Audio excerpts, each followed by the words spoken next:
Yo, if you did time in prison and you came out smaller than when you went in, or if you owe me money, but you act like it's wrong when I ask for my money back, you kind of a punk ass $5. or if you claim to be a straight man, but you see nothing wrong with twerking with the other girls, I'm gonna need you to turn this joint off immediately. And I mean immediately. And go take care of your life. Other than that, we want to welcome y'all back to the show, Talk of the City, episode 4. I'm your man Hassan, aka Lil Oz. It's your boy Big Neck in the building. As always, let's get right to it, man. That's right. Yo, dog, you know me, man. I stay with something else, you know what I'm saying, always going on in my mind and in my life. What's going on today? Today, man, I want to talk about my daughter, man. Girl? My oldest daughter. I got 2 girls. I'm talking about my oldest. She's 14, going on 15. And she's around that time where she's getting interested in boys. Interested like dating or doing it? To her, she call it boyfriend and girlfriend. But you come from the era I come from. Right. And what we call boyfriend and girlfriend is doing it. It's going down, and it's kissing, it's touching, it's feeling, it's going out, it's all that. But she ain't doing none of that. Like, my daughter is real honest with me. She keeps it a buck with me because, you know, I'm her friend, but I'm her dad too. So she keep it a buck with me. But when it comes down to boys and boyfriends and all that, I'm mentally not right, man. Like, I'm how can I put it? I'm mentally not there, man. I mean, you got a daughter, right? Like I said, what we think boyfriend and girlfriend is back in our time was something totally different than what she think. Because her boyfriend and girlfriend thing is, oh, we just boyfriend and girlfriend. The most we do is just hold hands, which I ain't like that. But okay, I can live with that. But that's her thing. My daughter doesn't have sex. I mean, she has no reason to lie to me. Right. We keep it real, but I know what a little boy, a young man is thinking about. Mm-hmm. Regardless of what my daughter's thinking about, I know what that young man is thinking about. I know what I was thinking about. Mm-hmm. And before I go on, I just want to ask you, when you think of your daughter as she gets older and she start getting interested in men, what's going to be your approach when it comes to dealing with boys? How do you feel about that? Well, I'm terrified as you are, but I also gotta understand that for her to evolve as a woman, it's got to happen. Yeah, right. Even though I don't like it, I can't stand it. Her son, I want to shoot. She got a little boyfriend now. What we old folks call coating. You know, they not doing nothing, but it's the fact that he looks at her some type of way. I don't like that. It ain't even the fact that he don't even hold her hand, just he looks at her that way. I mean, he just looks at her in that lustful way, like, you're going to be my wife, and I can't. It's like, boy, I will take you and throw you out the window. Right. And he's a sweet little boy, and there's nothing wrong with the little boy. But don't look at my daughter like that. Because I will kill you, boy, on my daughter. Right. So, my thing I came up with, which is it's funny, it's hilarious. But if I'm being honest, like I'm always being, right? I said, listen, man, when my daughter start to have sex, I want to be there in the room. Come on, man. I don't gotta see nothing. But I need to be there to coach this boy. So you gonna not gonna look, but you gonna have a blindfold on and hear and tell him, no, don't do that. Do this. You're taking that wrong. Well, yeah, that's I'm gonna be that dude. I'm gonna be a referee in that joint. She'll never love you. She gonna hate you. I'm just joking. She will hate you forever. Right. But that's just how I feel as a dad. I just feel like, man, because I don't want him going in there tearing nothing up, man. You know what I'm saying? You know how men do. We ain't going in there making love. And at least, I mean, I feel kind of good. Come on, nah. if she was the same as your daughter or our other homeboy whose daughter in college, Yeah. now that's where oh man, I'm so petrified. She's not around me. I can't see her. I can't micromanage her life. Yeah. Because that's basically what I'm doing, micromanage everything that she do. And I'm kind of glad my daughter, she's like, if she like you, then she like you. And she don't like but this one boy, so it ain't like it's a lot of boys. Yeah. So right now I'm kind of glad about that, but I know it's coming and glad I'm not a felon. Right. I'm already. You don't get that reference, do you? I'm glad I'm not a felon. What, a felon? I'm glad I'm not a felon. What, having a felony? I can get a gun. Oh, yeah. Well, man, I can get a gun too. I legal gun. I won't go get me a legal gun and show them I got a legal gun. I know what you mean, though. Yeah. But I don't know, man. Far as that is, man, with my daughter, man, I mean, I said all that to be like, man, I love my daughter, man, and it was just something on my mind because now she's just to the point where she's always talking about boys, and it's kind of getting to me. And as a father, right. I really don't know how to handle that. Now, if you reverse that and it was a little boy you was talking about, the whole thing would be different because I would almost. Would it really? Yeah. So you will push your son to have sex? I wouldn't necessarily push him. I wouldn't push him. But when I know when that time comes, when he's actually getting into females, and he tell me he's, so when your son about to have sex because you're a man. Right.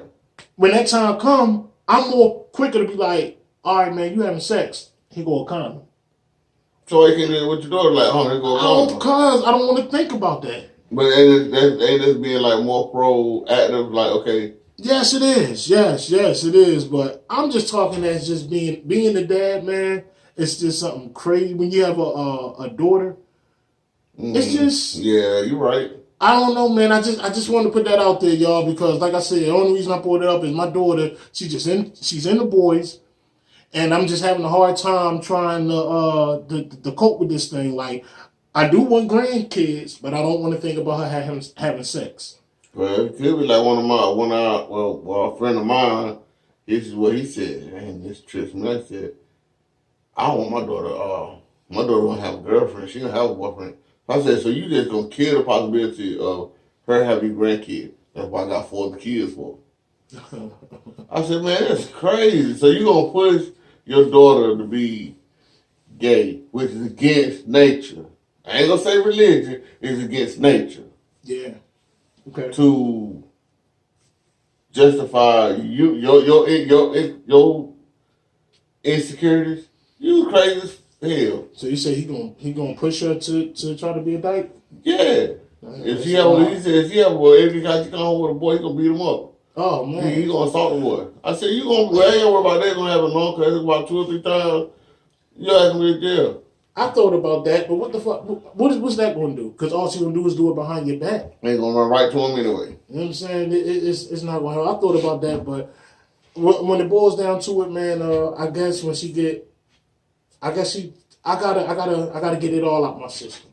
When I get it all out my system, and I kind of know, like, all right, man, she's a female. She's going to like boys. Deal with it. It's going to eat you up the rest of my life. Deal with it, you school her. Well, of course, that's what I do. I do. I'm talking about. I give her the male perspective of what these boys want. Yeah, like don't get it twisted because that's Jeremy. He's an A student and he's not listening. Every boy look at you like that. I pin that in her head, Daddy. All guys don't think like yes, that. They do. You can't tell her nothing. Every one of them think like that. If you don't believe it, then you're naive. Yes. I tell that to my wife, my grandma, my mother-in-law, and my daughter on a daily basis. All guys think the same way when it comes down to their primordial instinct of having sex. All of them think the same way. Every last one of us. Not them, us, because I am one of them. Yeah. There's no, they want to be a female friend. That's what we got homeboys for. Right. If a dude is talking to a female, trust and believe. he is thinking that somewhere down this line, I'm gonna smash. Yep. I'm just waiting for the time to right. That's it. Yeah. So I I'm still like a on vulture. that. Yeah. Like a vulture. So we talk, man, but you know, that's basically it. You know, I ain't even gonna carry on too much about that. You know, when I got something on my heart and on my mind, I just go ahead and put it out there, man. And that's what was on my mind. Man, look, I got something on my mind. Yeah, what's up, man? Be daggone tax refund this year. What are we gonna do with these tax refunds? I know all us. Well, I ain't gonna say all of us, but you know, our circle, all us married. Yeah. So I'm pretty sure we either updating our houses, updating our cars, taking a vacation, kids' Christmas. Shit, not no damn Christmas. You know, kids' Christmas. You know, like it's that our Christmas. Oh, yeah. Okay. Everything the kids can get for Christmas, they get now. Yeah, right. That's basically what it is. Yeah. So, you know, I can literally say this year, me and mine, we're not in a bond right now. So we are good to the fact that we can save money. And that's the thing I've been trying to get towards, like, okay, we can save money, we ain't got to keep kicking out here, there, and everywhere. I don't have nothing I want to buy. My wife don't have nothing she really want to buy that's too expensive. So we're going to save. Smart. What about you? What are y'all going to do this year with y'all? Man, like I always say, man, if I got one car, I ain't got enough. So without tax joint, man. You want to buy that Bentley? Nah, pour that Bentley up there, you might tell me nothing. Nah, I ain't gonna hit him like that, man. I'm getting a little funky cash. I got my nice caddy out there. Right. That's my prize. That's my, you know what I mean? I'm good. Right. But this other car I'm gonna get is just gonna be a little, I'm getting around. Okay. Yeah, it's gonna be put in the cut. So when I really need it. Okay. You know what I'm saying? But I don't think one car I do it. So my tax is gonna go to that, man. It's gonna go to catching up some bills, and of course I'm gonna keep my family fresh. Right. But if I had it my way, man, and like I think every black man should really be thinking about, if you get a decent amount of tax back, invest. Take that money, man, and invest it. Right. And go ahead and build something where you can get money back. You ain't always gotta work for somebody else. It ain't about that. It's about trying to have something that's yours, man. Right. And, you know, we got a homeboy, man. He got his license in business and everything, man. And I was already thinking, like, damn. You know what I'm saying? It's responsibility first. If I didn't have to get this car, I had to catch up on some bills and other little things that I had to do, now I was going to take majority of that money. And, you know, he got a couple of dollars put up. And with my mind and his mind, and you involved with it, we have our own joint. But niggas got to really be serious. And I was dead serious about it. But I knew that I couldn't do it, so ain't no need to play with it. Right. You know, I'm end up messing that little bit of money up. I ain't want him to have to put nothing in because, you know, man is, whatever, man. Whatever. Yeah, I want to see that, okay, that, this like with this. Money. Like, yeah. Like with the podcast joint, he can believe that, but, you know, it's all about being serious. Yeah. You know what? I had an idea, and the dude opened it he didn't take my idea because he didn't ever talk to me. I never met the dude, but he just, great mind thinking light, and it's opening today. It's a smoothie shop downtown. A smoothie shop? Yes. A smoothie like Style Speeder got up top. Oh shit, not no juice bar. A juice bar. Yeah. I was just talking to my girl about that today. They got one, I don't know if it's opening, but he's about to open one downtown. Okay. Yeah, so I was like, man, you just, a day late and $1 short. It's, you know, it ain't like you had an opportunity to do it. Nah, that was just that's what you that's just the end, that was the end goal of this. All of this was going to end up with the juice bar. Word. Okay. Like, I had a vision, like a goal. I got a goal. Like I said, I had. This boy supposed to be my best dude, and I never even knew that. Yeah, you know. Man, my man got plans going on. I didn't even know that. You know what I'm saying? We just not going. We're gonna diversify our funds, and you know we're gonna update our portfolio and all this stuff. You know, we're gonna be more than just a podcast. 2020, you're gonna see us everywhere, rocking out. We are going to be the changers of this city. I'm putting it out there already, man. It's already out there. You know what I'm saying? So you remember this day, and you remember what he said, and I'm on the agreeing with him. fourth podcast. So But keep it moving. yeah, man. Top five. Fizzy 5. Top five. Watch this one. This one, Hassan, I'm gonna have something different for us when they see the top 5 this shit. This episode. Just wait. Something a little different for the fan when we do the top 5. Okay. Yeah. So this week on our top 5 is the top 5 most influential people in our lives. Not influential people of the world.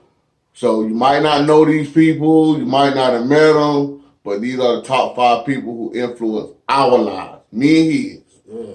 And they are totally different. Go first. All right. It was kind of hard for me, man, because I actually at one point I was like, ain't nobody really influenced me. You know what I'm saying? And it's not being cocky. It's just when I think back and I look, I'm like, damn, I really can't really think of nobody that really influenced me. But when I kind of went through my life and I went through the people that was in my life, then it kind of came kind of simple to me. And you know me, I like to start off with, number 5 and work my way to the top, man.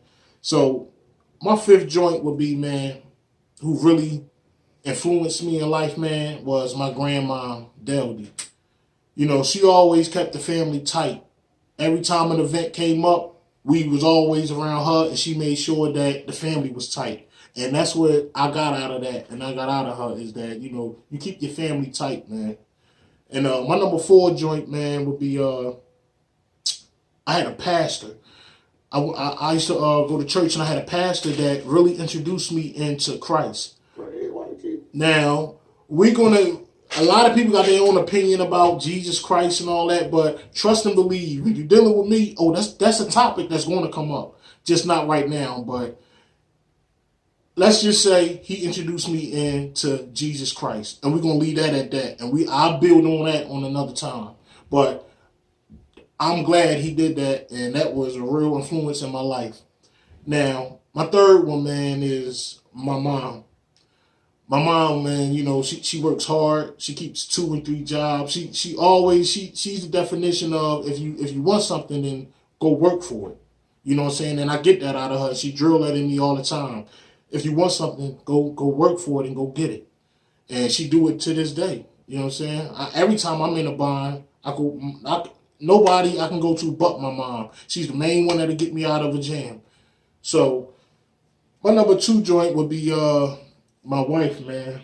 My wife, you know what I'm saying? She's authentic, man. She like one of a kind. When I need uplifting and I need to get out of that gangster mentality, she settles me and she brings me back down to a level of, you know what I'm saying, there ain't all that rah-rah. She she answers questions that nobody else can answer for me because she's real book smart. And I need that, you know what I'm saying? And she's my best friend. And that's my number 2, man, you know what I'm saying? She really influenced me. My number 1 joint, man, it can't be nobody other but me. I influence myself. At the end of the day, when it's all said and done, I got a decision to make. Out of all the people that done influenced me, I got a decision to make. And that's gonna come down to me. And I'm my biggest influencer, man. But that's my top 5. Get him.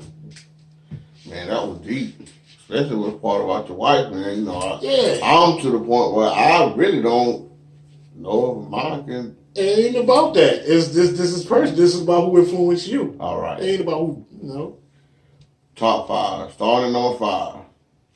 This guy right here taught me that life ain't fair and that people will smile in your face and stab you in the back at the same time.